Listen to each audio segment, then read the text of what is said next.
Allons au culte. Allons au culte, une production de l'URI, l'Église évangélique de Réveil International. Oh, alléluia. Alléluia. Gloire à Dieu. Alléluia. Alléluia. Alléluia. Oh, alléluia. Alléluia. Alléluia. Gloire à Jésus.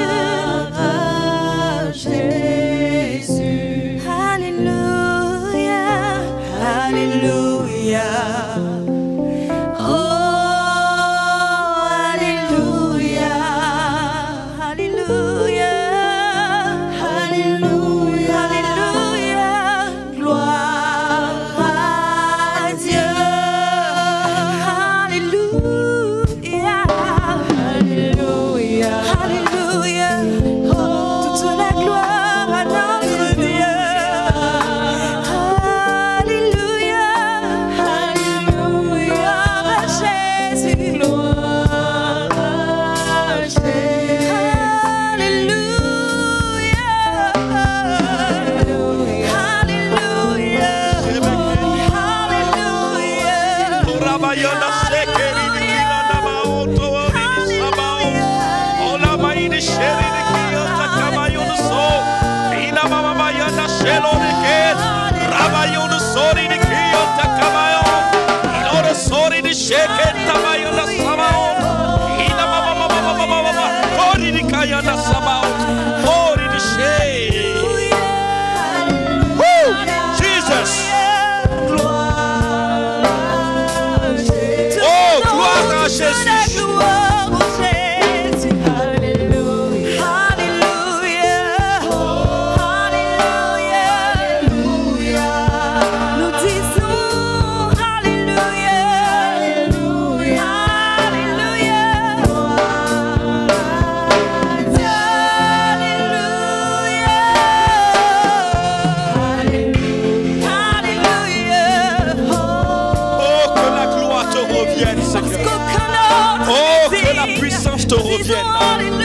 Oh, que le règne soit à toi.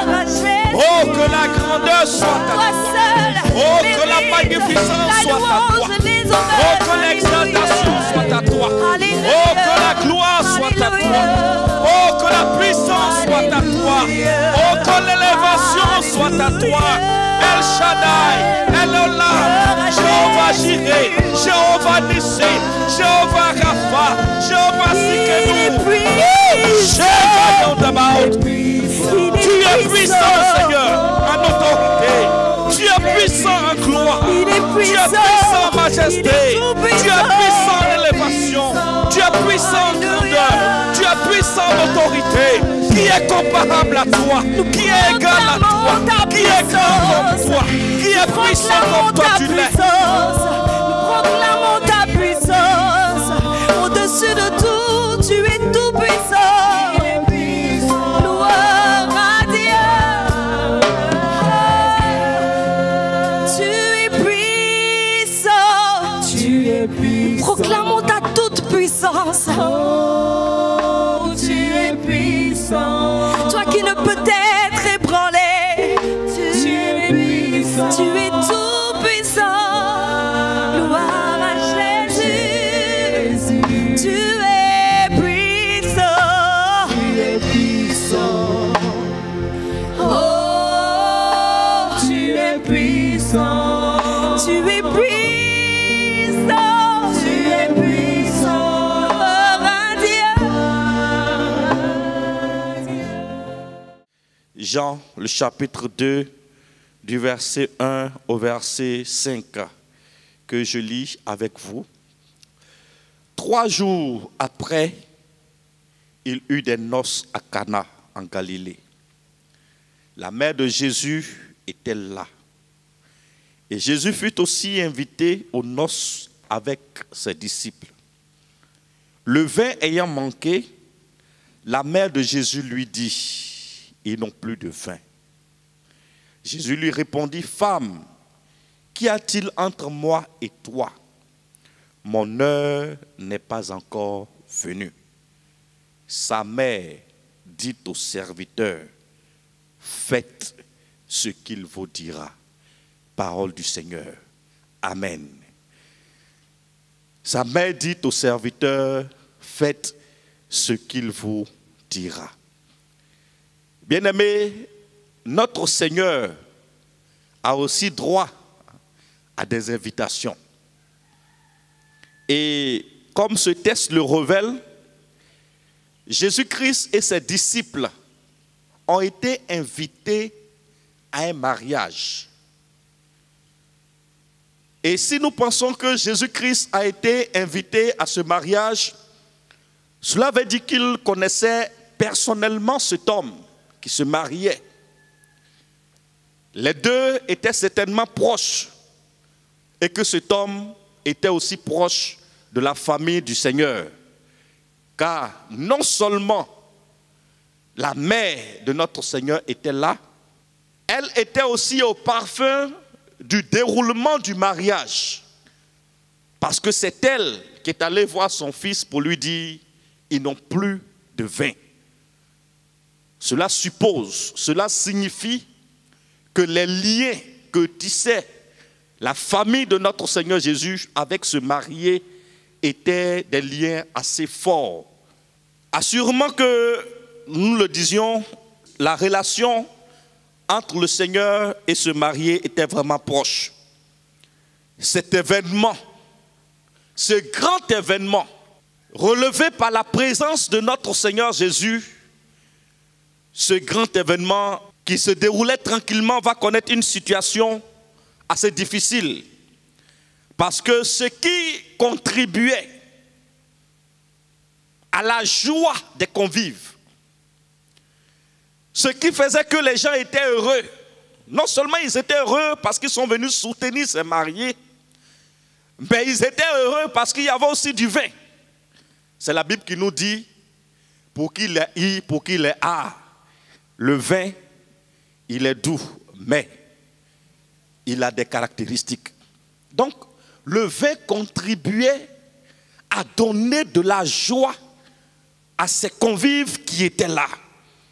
Ce vin donc, qui réjouissait les uns et les autres, ce vin vient à manquer.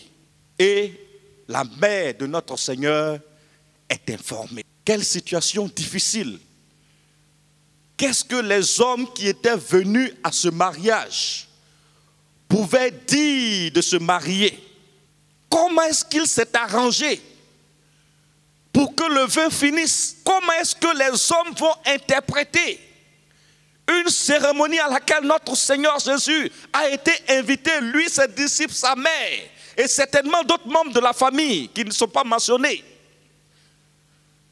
Comment est-ce que les gens prendront cela? Et la mère va trouver le fils pour lui dire, ils n'ont plus de vin. Ce qui va arriver, la discussion qui va arriver entre eux, bien aimés, mettons ça entre parenthèses. Ce que je veux qu'on retienne, c'est ce que la mère du Seigneur a dit au serviteur. Faites ce qu'il vous dira. Alléluia. C'est suffisant. Faites ce qu'il vous dira. Dans ces circonstances, dans cette situation où tout le monde était dans le désarroi, tout le monde était un peu mélangé, dans la confusion, la mère donne un conseil aux serviteurs de ce mariage. Faites ce qu'il vous dira. Et ce qui a été fait, ce qui a été dit, c'est que le Seigneur a donné des orientations. La suite, vous la connaissez. Mais la question que je veux poser aujourd'hui en ce qui nous concerne, les enseignements que nous voulons tirer, quelles sont les situations aussi, comme cette situation est arrivée pour enlever la joie, pour blesser la quiétude du marié, quelles sont les situations qui sont capables de tuer en nous la joie, qui sont capables de tuer en nous la gaieté? Tellement de situations se produisent dans nos vies. Tellement d'événements se produisent dans nos vies qui enlèvent en nous la joie, qui enlèvent en nous la quiétude, qui enlèvent en nous la paix. Une mauvaise santé, par exemple. Quand tu vas à l'hôpital et qu'on te dit que tu souffres de telle ou de telle maladie, frère, sœur, la joie quitte ton cœur. La joie quitte ta vie. Un manque de travail. Un homme qui a terminé ses études et qui pendant des années cherche du travail et n'en trouve pas. Ou les hommes vont jusqu'à dire que la malédiction peut-être poursuit cette personne. Un manque de travail. Tu n'as pas la paix, tu n'as pas la joie. Une femme, ou bien même un homme qui, pendant longtemps, prie le Seigneur, surtout nos sœurs, prie le Seigneur pour avoir un homme. Excusez-moi du thème, mais j'ai connu une femme qui vivait à Djamé. Cette femme-là, elle n'a jamais connu d'homme dans sa vie. Au moment où je la connaissais, elle avait dépassé la quarantaine. Tout dernièrement, j'ai appris que cette femme-là, elle a été rappelée au Seigneur. Mais elle n'a jamais connu d'homme. Elle a gardé sa vie. Il y a eu des fois où elle est venue pleurer devant nous pour dire « Pasteur, vraiment c'est difficile. Je ne supporte plus. » On l'a encouragé. Le Seigneur fera. Mais le Seigneur sait ce qu'il faisait. Cette femme est retournée à lui sans avoir connu d'homme. Nous savons combien de fois elle est venue pleurer. Parce que, ayant connu Dieu, elle a décidé de ne pas se souiller jusqu'à ce qu'elle se marie. Nous ne pouvons pas dire malheureusement, elle ne s'est pas mariée, elle est retournée au Seigneur. Mais ça a été difficile. Une mauvaise relation avec des hommes, une mauvaise relation avec les autres. Toutes ces situations-là, bien-aimés, peuvent enlever en nous la gaieté, peuvent enlever en nous la joie, peuvent enlever en nous cette quiétude. Une mauvaise relation avec le Seigneur, l'instabilité spirituelle. Un homme qui va venir toujours se repentir sur le même péché, bien-aimé, sur la même situation, une instabilité spirituelle. On a connu un frère, malheureusement aussi qui n'est plus de ce monde, qui s'est baptisé 4 fois. Parce qu'il disait qu'à chaque fois qu'il se baptisait, il y a un péché dans sa vie qu'il voulait oublier, mais qu'il replongeait toujours dedans. Moi, je l'ai entretenu, j'ai parlé avec lui. À un moment où il voulait encore se faire baptiser, alors qu'il l'avait déjà fait 3 fois.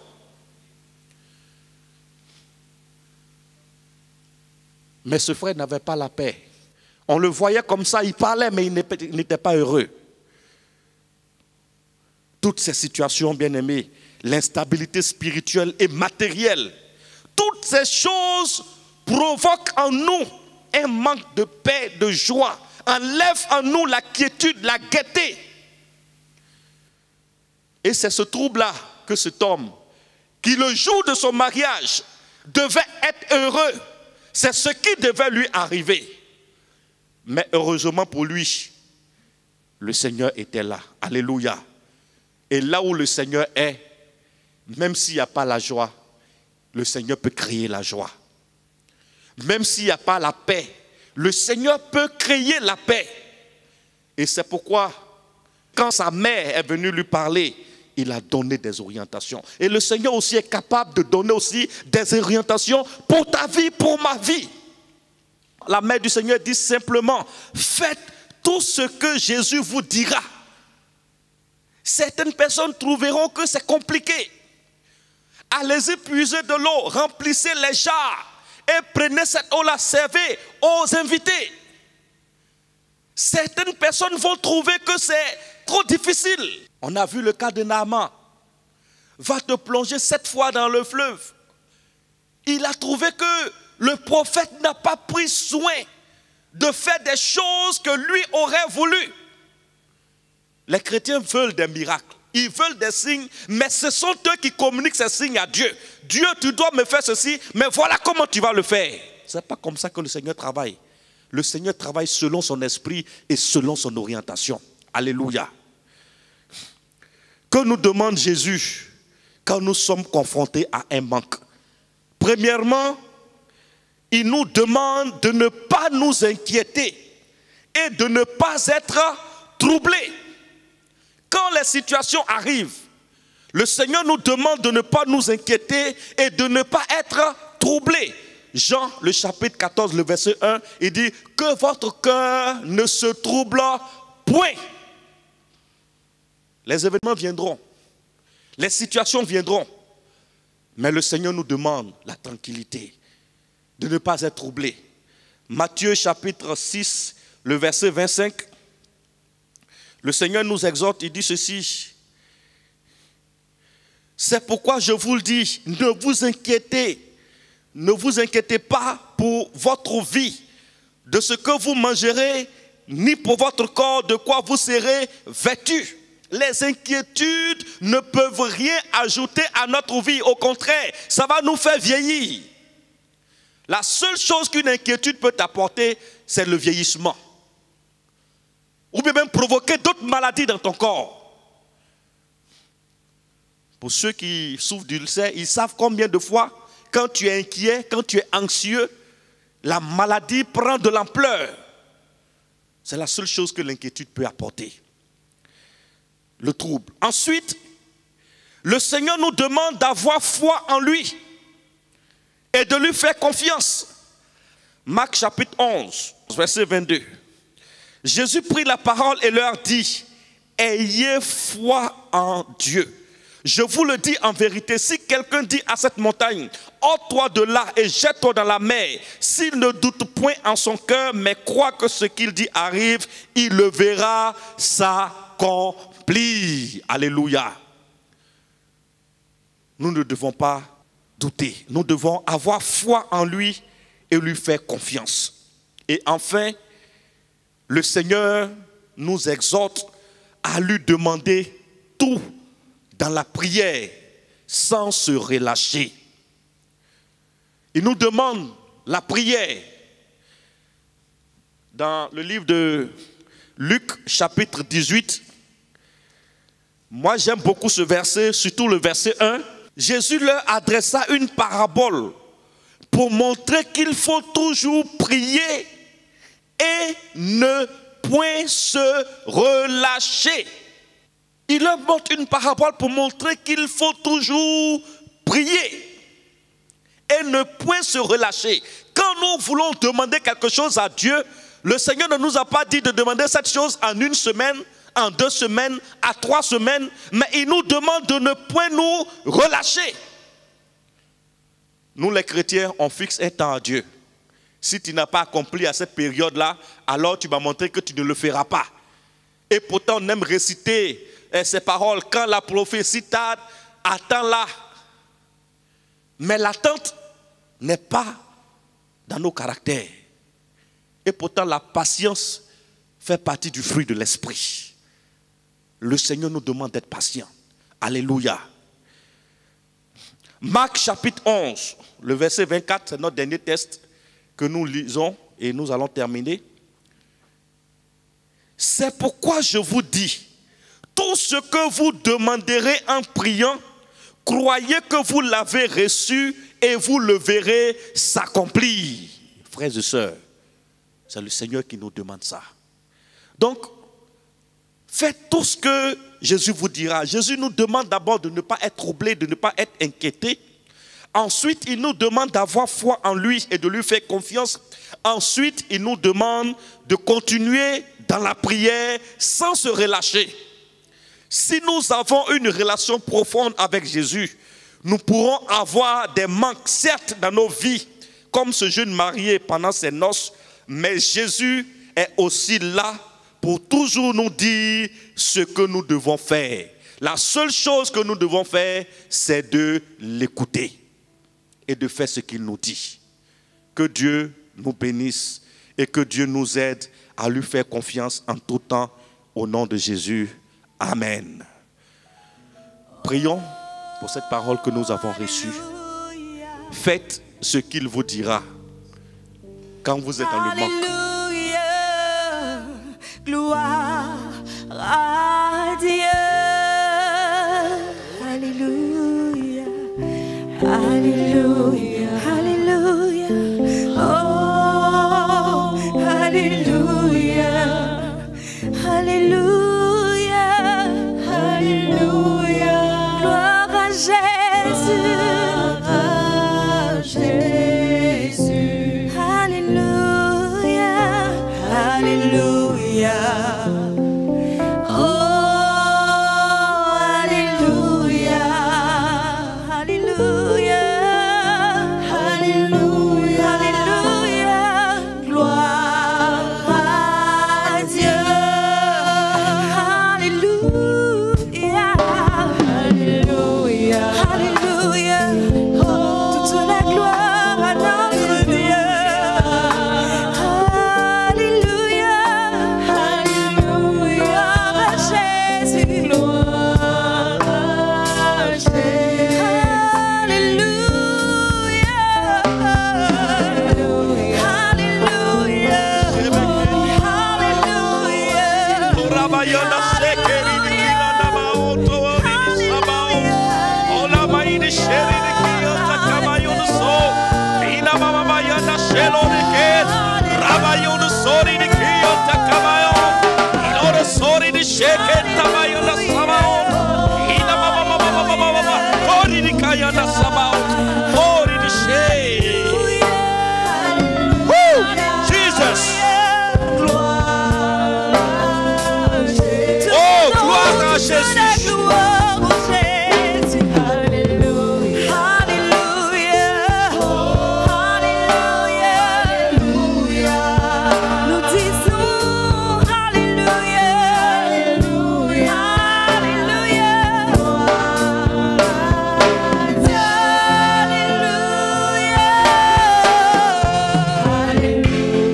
Alléluia. Oh, que la gloire te revienne, Seigneur. Oh, que la puissance te revienne. Oh, que le règne soit à toi. Oh, que la grandeur soit à toi. Oh, que la magnificence soit à toi. Oh, que l'exaltation soit à toi. Oh, que la gloire soit à toi. Oh, que la puissance soit à toi. Oh, que l'élévation soit à toi. El Shaddai, El Olam, Jéhovah Jireh, Jéhovah Nissi, Jéhovah Rapha, Jéhovah Sikenu. Tu es puissant, Seigneur, en autorité. Tu es puissant en gloire. Tu es puissant en majesté. Tu es puissant en élévation. Tu es puissant en grandeur. Tu es puissant en autorité.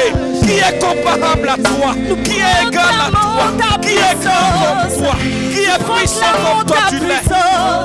Nous proclamons ta puissance. Au-dessus de tout, tu es tout puissant. Gloire à Dieu. Tu es puissant. Tu es puissant. Proclamons ta toute puissance. Oh, tu es puissant. Toi qui ne peux être ébranlé. Tu es puissant. Tu es tout puissant. Gloire à Jésus. Tu es puissant. Tu es puissant. Oh, tu es puissant. Tu es puissant. Tu es puissant. Gloire à Dieu.